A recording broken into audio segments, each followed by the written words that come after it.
کہا جاتا ہے کہ یہ ہمارے جتنے بزرگ اکابر علماء تھے، انہوں نے تو ایسے ایسے کفریہ جملے، ایسی ایسی توہین آمیز باتیں اپنی کتابوں میں لکھی ہیں کہ جن کو پڑھ کے لگتا ہے کہ یہ بڑے علماء بھی بالکل اسی طریقے سے جیسے ہمارے ہاں یہ پیر حضرات کچھ بعض لوگ ہوتے ہیں مذہب کو اپنی ایک دنیاوی مقاصد کے لیے استعمال کرتے ہوئے بظاہر نظر آتے ہیں، ان کا معاملہ بھی یہی ہے۔ ایک مثال سامنے رکھتا ہوں اور چاہتا ہوں کہ اس پورے مسئلے کو اپروچ کیسے کرنا چاہیے، جو چیزیں ہمارے سامنے آ رہی ہیں اس وقت کتابوں میں ان کے بارے میں ہم کیا کہیں۔ ایک بہت بڑے دیوبندی عالم ہیں مولانا اشرف علی تھانوی، ان کے بارے میں کہا گیا کہ کسی مرید نے ان کو آ کر کہا، کوئی امداد نامی ان کا کوئی رسالہ ہے، وہ خط لکھا کہ جی میں نے خواب میں دیکھا ہے اور میں کلمہ پڑھ رہا ہوں اشرف علی رسول اللہ کا، تو انہوں نے نہ صرف یہ کہ اس پہ کوئی منع نہیں کیا بلکہ کہا کہ اس سے تو ہماری تائید ہی ہوتی ہے اور یہ بات سامنے آتی ہے کہ ہم سب متبع سنت ہیں۔ تو یہ کیا معاملہ ہے؟ یہ ہمارے اکابر کی جو یہ عبارات پڑھ کے سنائی جاتی ہیں، ایک طرف ہمیں کہا جاتا ہے کہ وہ تو بڑے عالم تھے، دوسری طرف اتنی واضح بات ہے کہ بھی رسول اللہ تو صرف ایک ہی ہو سکتے ہیں، تو یہ اشرف علی رسول اللہ کیا چیز ہے؟ اس طرح کی چیزیں ہر دور میں بڑے بڑے علماء، بڑے بڑے فضلاء سے متعلق سامنے آتی رہتی ہیں۔ یہ کوئی ہمارے اس بر صغیر کا صرف مسئلہ نہیں ہے۔ اگر آپ پچھلی 14 صدیوں کی علمی تاریخ پر نگاہ ڈالیں تو بڑے بڑے غیر معمولی علماء، بہت بڑی بڑی شخصیات کی ایسی چیزیں سامنے آ جائیں گی جو تھوڑا وحشت پیدا کرتی ہیں۔ اس میں صحیح اصول کیا ہے؟ صحیح اصول یہ ہے کہ ایک تو جس طرح کہ آپ نے خود تعبیر فرمایا کہ کوئی جاہل آدمی ہے، کہیں بیٹھا ہوا ہے، کوئی اس نے پیری مریدی کا کارخانہ قائم کر لیا ہے، تو اس طرح کے لوگ تو باتیں کرتے ہی رہتے ہیں، انہیں قابل اعتنا نہیں سمجھنا چاہیے۔ کوئی چیز قابل اعتنا کب ہوتی؟ اس وقت ہوتی ہے کہ جب وہ ہمارے سامنے آئی، اس سے کچھ وحشت محسوس ہو رہی ہے، لیکن اس کو پیش کرنے والے کی ایک حیثیت ہے، علم میں ہے، ادب میں ہے، سیاست میں ہے، یعنی کسی پہلو سے ایک حیثیت ہے اس کی۔ تو اب یہ دیکھنا چاہیے کہ وہ حیثیت کیا ہے۔ آپ نے جس عالم کا نام لیا ہے یعنی مولانا اشرف علی تھانوی، وہ کوئی راستے میں بیٹھے ہوئے پیر نہیں ہیں، وہ کوئی ایسے شخص بھی نہیں ہیں کہ جنہوں نے اپنی کوئی دکان لگائی ہوئی تھی۔ وہ ہمارے بر صغیر کے اساتین علم میں سے ہیں۔ یعنی اگر آپ اس دور کے اہل علم کی ایک فہرست بنائیں تو اس بر صغیر کے چند بڑے علماء میں ان کا شمار ہوگا۔ اور یہ ایسا نہیں ہے کہ ان کے معتقدین ان کو یہ حیثیت دیتے ہیں۔ ہر آدمی جو ان کے کام کو دیکھے گا وہ یہ معلوم کر لے گا کہ وہ ہمارے علوم سے کس درجے واقف ہیں، وہ فقہ حنفی میں کیسا تباہر رکھتے ہیں، وہ لوگوں کی اصلاح اور ارشاد میں کیسا غیر معمولی درک رکھتے ہیں۔ یہ کوئی آسان سی چیز نہیں ہے کہ آپ اپنے دور میں عوام کو بھی متاثر کریں اور عارفین کو بھی متاثر کریں۔ اور وہ عارفین کس درجے میں ہیں، یعنی باقی تو چھوڑیے، خیر جو ان کے اپنے زاویہ نظر کے علماء ہیں، یعنی مولانا عبد الماجد دریابادی اور مولانا سید سلیمان ندوی جیسے لوگ ان کے ہاتھ میں ہاتھ دے کر اصلاح و ارشاد کے منصب پر ان کو فائز سمجھتے ہوئے ان کی بیعت کر لیں، تو معمولی شخصیت نہیں ہے وہ۔ تو پہلی چیز جو میرے نزدیک تمام لوگوں کو سمجھنی چاہیے وہ یہ کہ ایک ہے کہ اس طرح کا کوئی جملہ، کوئی بات، کوئی واقعہ کسی نے بیان کیا اور وہ واقعہ کسی عامی کی طرف سے ہے، کسی جاہل نے بیان کیا ہے، اس نے کوئی ایسی بات کہہ دی ہے، کوئی اپنی دکان لگائے بیٹھا تھا، لوگوں کے ہاں دھوکے باز لوگ بھی ہوتے ہیں، ہر علم و فن میں ہوتے ہیں۔ آپ یہ دیکھتے ہیں کہ بڑے بڑے ڈاکٹر ہیں، طبیب ہیں، جن کی طرف ہم رجوع کرتے ہیں، لیکن آپ کو معاشرے میں عطائی بھی مل جاتے ہیں۔ تو مولانا اشرف علی تھانوی کوئی عطائی نہیں ہے، کوئی دکان لگا کے بیٹھا ہوا آدمی نہیں ہے، بہت بڑے عالم ہیں، اور اس میں کوئی شبہ ہی نہیں ہے۔ یعنی مجھے بھی اگر اپنی رائے دینی ہو تو میں یہ کہوں گا کہ وہ ہمارے اکابر اہل علم میں سے ہیں، ان کا کام ہمارے سامنے ہے۔ یعنی یہ رائے بھی ایسا نہیں ہے کہ کوئی خوش عقیدہ آدمی اپنی رائے آپ کو دے رہا ہے۔ میں ایک ایسا شخص ہوں کہ جو آپ جانتے ہیں کہ جس درجے میں چیزوں کو نقد کی نگاہ سے دیکھتا ہے، ان کے کام سے میں واقف ہوں، مجھے معلوم ہے کہ ان کی تفسیر بیان القرآن کی کیا حیثیت ہے، مجھے معلوم ہے ان کے مواعظ کی کیا حیثیت ہے، مجھے یہ معلوم ہے کہ انہوں نے جن فنون و علوم پر وہ مہارت رکھتے تھے ان کی تفہیم کے لیے کس درجے کی چیزیں لکھی ہیں، ان سب سے میں واقف ہوں۔ تو اس لیے پہلی چیز تو یہ سمجھنی چاہیے کہ جس شخص کے بارے میں بات ہو رہی ہے وہ کس درجے کا شخص ہے، پہلی بات یہ ہے۔ تو وہ ہمارے بر صغیر کے چند بڑے علماء میں سے، ان کا بڑا غیر معمولی کام ہے۔ اس طرح کی کسی شخصیت کی بات جب آپ کے سامنے آئے تو علم و عقل کا تقاضا ہے کہ اس کا صحیح محمل تلاش کیا جائے، یعنی یہ بات اس نے کہاں سے کی ہے۔ اور میں آپ سے عرض کروں کہ میں ہر صاحب علم کے بارے میں یہی طریقہ اختیار کروں گا۔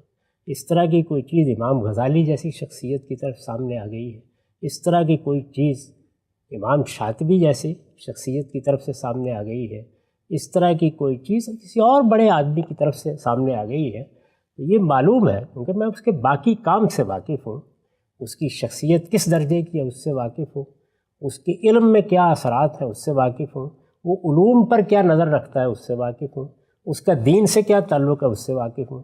یعنی مولانا اشرف علی تھانوی نہ علم کے معاملے میں کوئی طفل مکتب ہے، نہ اصلاح و ارشاد کے معاملے میں کوئی معمولی شخص ہے، اور نہ جو کچھ ان کا کام ہمارے سامنے ہے اس کو جب ہم پڑھتے ہیں تو اس سے یہ خیال ہوتا ہے کہ یہ آدمی تو کچھ جانتا نہیں، وہ اپنے علوم و فنون کو جاننے والے، اس کے جید عالم، جس فقہ کے وہ علمبردار ہیں اس فقہ کے غوامض پر نظر رکھنے والے، جس روایت کو ہمارے ہاں جو علم کلام کی اور تصوف کی روایت ہے اسی کے لوگوں میں سے ہیں، اس روایت کو اس کے اندر اتر کر سمجھنے والے لوگوں میں سے ہیں۔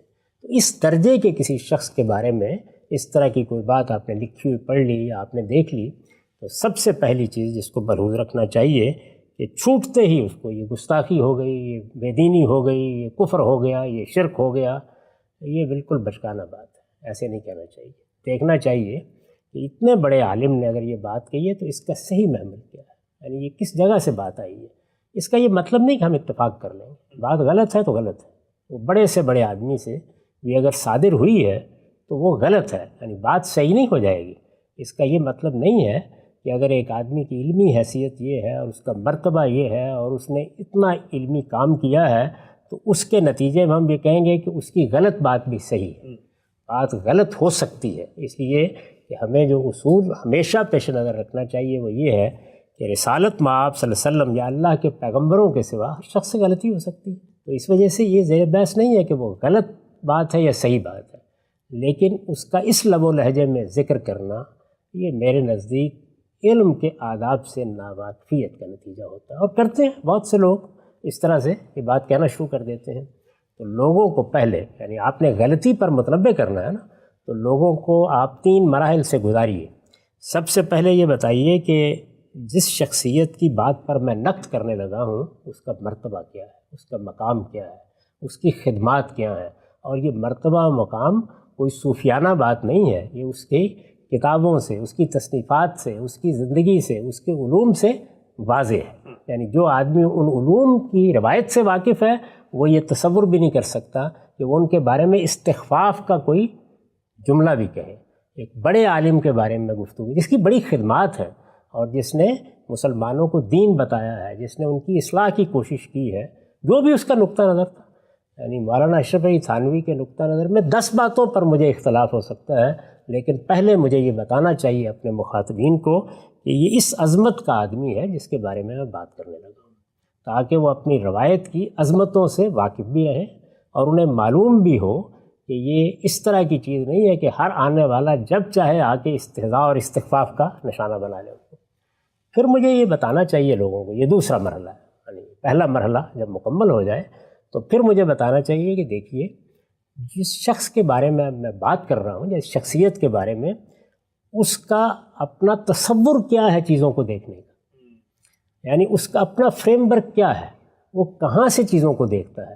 اگر کسی فن سے متعلق ہے وہ جملہ تو اس پورے فن کا پس منظر مجھے بتانا چاہیے، اور اگر وہ دین کی کسی تعبیر سے متعلق ہے، اصلاح و ارشاد سے متعلق ہے، تو اس میں اس کا پورا پس منظر بتانا چاہیے۔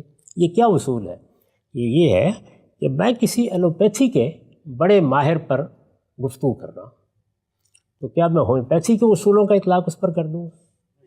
نہیں کرنا چاہیے نا۔ یا طب قدیم جس کو ہم طب یونانی کہتے ہیں اس کے اصولوں کا اطلاق کروں؟ کسی بھی علم و فن میں سب سے پہلے یہ جاننا چاہیے کہ یہ شخص کہاں سے بات کر رہا ہے۔ آپ یہ دیکھیے کہ آپ کسی ایلوپیتھی کے باہر سے بات کریں تو غیر ممکن ہے کہ ہومیوپیتھی کے بارے میں یہ کہہ کے آپ کے پاس سے چلا جائے کہ یہ کچھ بھی نہیں ہے، یہ تو ایسے ہی آپ کا ایک تصور ہے۔ اور ایک پلیسیبو ایفیکٹ ہوتا ہے، اس سے آپ متاثر ہو جاتے ہیں، کہہ سکتا ہے نا یہ بات.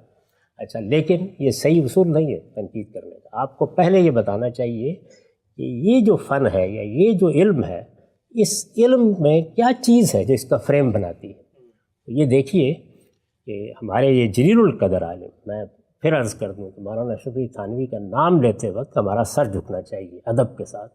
ہمارے یہ جلیل القدر عالم دینی روایت میں، دین کے فہم میں جس روایت سے متعلق ہے وہ روایت ہے کیا، یہ دیکھنا چاہیے نا پہلے. یعنی یہ ایلوپیتھی کے ماہر ہیں، یہ ہومیوپیتھی کے ماہر ہیں، کیا ہے ان کا پس منظر، کیا چیز ہے؟ تو یہ دیکھیے کہ وہ دین کی صوفیانہ تعبیر کے بڑے لوگوں میں سے.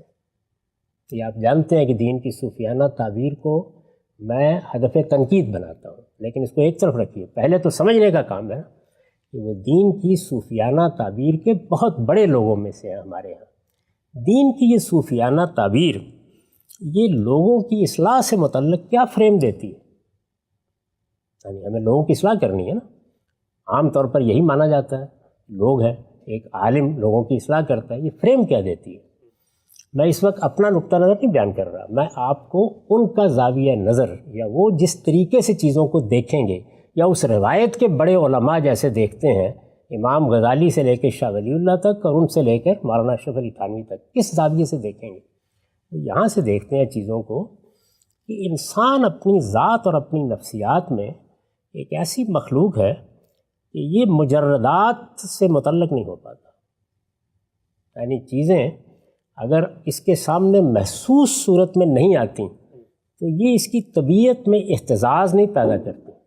یہ ذہنی اور فکری لحاظ سے ان کو قبول بھی کر لے تو وہ اس کی شخصیت سے متعلق نہیں ہوتی، اس کی نفسیات سے متعلق نہیں ہوتی.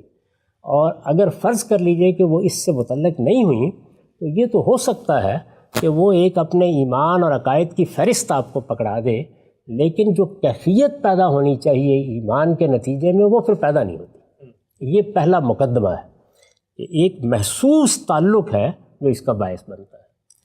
وہ یہ کہتے ہیں کہ خدا نے اللہ جو پیغمبر بھیجے ہیں وہ اسی لیے تو بھیجے کہ لوگ ان کو دیکھیں.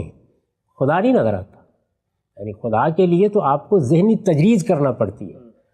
میں بھی اگر بیٹھ کے تصور کروں کہ اچھا اس کائنات کا خالق کیا ہے، کہاں ہے، تو کوئی تصور قائم نہیں ہوتا نا. ایک علمی استدلال میں کر لوں گا آپ کے سامنے یا کچھ آثار شواہد پر توجہ دلا دوں گا. تو رسول اللہ کی شخصیت یہ، یا رسول اللہ سے پہلے جو پیغمبر آئے ہیں ان کی شخصیت، وہ یہ سمجھتے ہیں کہ وہ شخصیت جس وقت خدا کے پورے تصور کے جو نتائج انسانی شخصیت سے متعلق ہوتے ہیں ان کا مجسم بنتی ہے تو انسان کا اس کے ساتھ ایک محسوس تعلق پیدا ہوتا ہے. یعنی نفسیات انسانی اس کے بغیر اپنے باطن میں احتزاز یا کیفیت محسوس نہیں کر پاتی. یہ آپ کو یاد ہوگا رشید احمد صدیقی نے جو اردو زبان کے بڑے ادباء میں سے ہیں، علامہ اقبال پر ایک تبصرہ کیا ہوا ہے. علامہ اقبال بھی ہمارے دور کے بڑے لوگوں میں سے ہے. تو انہوں نے کہا کہ اقبال اسلام سے زیادہ بانی اسلام سے متاثر تھے. یہ کیا چیز ہے؟ یعنی جو خدا کا پیغمبر ہے اس کی ذات. ابھی بھی آپ دیکھتے ہیں کہ مسلمانوں کے ہاں رسول اللہ کی شخصیت کس طرح ایک محور کی طرح متعلق ہوتی ہے. یعنی آدمی کو کچھ دین کا پتہ نہیں ہوگا، نماز بھی نہیں پڑھی ہوگی، روزہ بھی نہیں رکھا ہوگا، لیکن وہ ایک ایمانی کیفیت محسوس کرتا ہے رسول اللہ کے ذکر کے ساتھ. تو مولانا اشرف علی تھانوی جس روایت سے متعلق ہیں اس میں اصلی ہدف کیا ہے؟ اصلی ہدف یہ ہے کہ لوگوں کی اصلاح ہونی چاہیے، لوگوں کو خدا شناس بننا چاہیے، اور خدا شناسی کے مختلف مراحل پر لے جانے کے لیے ہمیں جدوجہد کرنی ہے. وہ دعوت کا، ارشاد کا، اصلاح کا مقصد یہ سمجھتے ہیں. اب اس مقصد کو حاصل کرنے کے لیے میں نے عرض کیا ہے کہ نفسیاتی لحاظ سے ان کا زاویہ نظر یہ ہے کہ جب تک ایک محسوس تعلق نہیں ہوگا تو نامحسوس حقیقتیں یا مجردات کے ساتھ انسان کو کیفیت پیدا کر کے متعلق نہیں کیا جا سکتا. میں یہ عرض کر رہا ہوں کہ ان سب مقدمات پر تنقید ہو سکتی ہے، یہ ایک الگ بات ہے، بات سمجھنی چاہیے پہلے ان کی. اس کے لیے اللہ کا پیغمبر دنیا میں موجود تھا تو یہ چیز حاصل ہو جاتی تھی. اب کیا ہو، اب تو خدا بھی نظر نہیں آتا تھا، پیغمبر بھی نظر نہیں آتا. یعنی خدا تو نظر آئے گا بھی نہیں قیامت تک، اس کے بعد ہی امکان ہے. لیکن یہ کہ پیغمبر کے معاملے میں چلے ایک توقع پیدا ہوتی تھی، نبی آتے تھے، اب تو کوئی امکان نہیں رہا. تو اب پھر یہ چیز کیسے پیدا کی جائے؟ وہ یہ کہتے ہیں کہ انسانی نفسیات کے لیے یہ ضروری ہے کہ کسی مرشد، کسی شیخ کو اس جگہ کھڑا کر دیا جائے، یعنی گویا خدا اس کے اندر بول رہا ہے، گویا وہ خدا کا منبع الہام بن گیا ہے، گویا اس کے ساتھ تعلق سے تم وہ منازل طے کر سکتے ہو، تاکہ وہ پہلے ایک محسوس تعلق میں جڑ جائے تو پھر اس کو وہاں سے اٹھا کے اوپر لے جایا جا سکے۔ یہ فریم ہے اصلاح کا۔ دیکھیے مقصد کتنا اعلیٰ ہے، اس مقصد کے لیے جو فریم بنایا گیا وہ انسانی نفسیات کے کتنا قریب ہے، یہ تو آپ مانیں گے نا، یہ تنقید کسی اور وقت میں کر لیں گے۔ اس فریم کے اندر کھڑے ہو کر ایک شخص ہے جس نے ان کے ساتھ یہ ارادت کا تعلق قائم کیا ہے، مولانا اشرف علی تھانوی صاحب، وہ کس لیے آیا ہے؟ اپنی اصلاح کرانے کے لیے۔ جو اصلاح کا فریم ہے وہ مولانا کا یہ ہے۔ تو اب وہ کیا کریں گے؟ وہ یہ کریں گے کہ پہلے مرحلے میں میری آپ کی طرح یہ تقریر نہیں فرمائیں گے کہ عقیدت تو صرف اللہ کے رسول کی ہونی چاہیے، آؤ تمہیں خدا کی طرف پہنچاتے ہیں، خدا کی کتاب سے متعلق ہو۔ ہم تو ایک معمولی طالب علم ہیں، یہ گفتگو نہیں ہو سکتی اس فریم میں۔ اس میں اس شخص کو یہ بتانا پڑے گا کہ دین اپنی حقیقت کے لحاظ سے تمہارے مرشد میں مجسم ہوا ہے، یعنی اب گویا پیغمبر نے جو طریقہ دنیا کے اندر چھوڑا تھا اس کی تجسیم اگر ہو سکتی ہے تو اس شخص میں ہو سکتی ہے۔ وہ اس طرح متعلق ہو تاکہ اس کی نفسیات پہلے بالکل درست رخ پر آ جائے۔ آپ کبھی اس زمانے کی جو جدید نفسیات ہے اس کے ماہرین کیا دیکھیے نا کہ کسی آدمی کو جب کسی نفسیاتی الجھن سے نکالنا ہو تو کیا کیا جاتا ہے اس میں؟ تو انسان جس وقت اپنی اصلاح کے لیے نفسیاتی الجھنوں میں مبتلا ہوتا ہے تو پہلے مرحلے میں اس کا تعلق ایک شیخ اور ایک مرشد کے ساتھ ایک زندہ تعلق پیدا کیا جائے۔ اس زندہ تعلق میں محبت ہوگی، غیر معمولی تعلق خاطر ہوگا، اور اس پہلے مرحلے میں آدمی کو نہ خدا اتنا یاد ہوگا نہ رسول اتنا یاد ہوگا۔ اس کیفیت میں آپ جانتے ہیں کہ خواب کیسے آتے ہیں، یعنی خواب کیا چیز ہے؟ خواب میں ہماری جو کیفیات ہوتی ہیں وہ ہمارے باطن میں جا کر مشہود ہو جاتی ہیں، یعنی کیا ہوتا ہے؟ ایک تمثیل میں بدل جاتی ہیں۔ تو اس شخص نے جب ارادت کا تعلق قائم کر لیا ہے تو ظاہر ہے کہ اس کے باطن میں جو احساسات پیدا ہوئے ہیں وہی خواب میں آئیں گے۔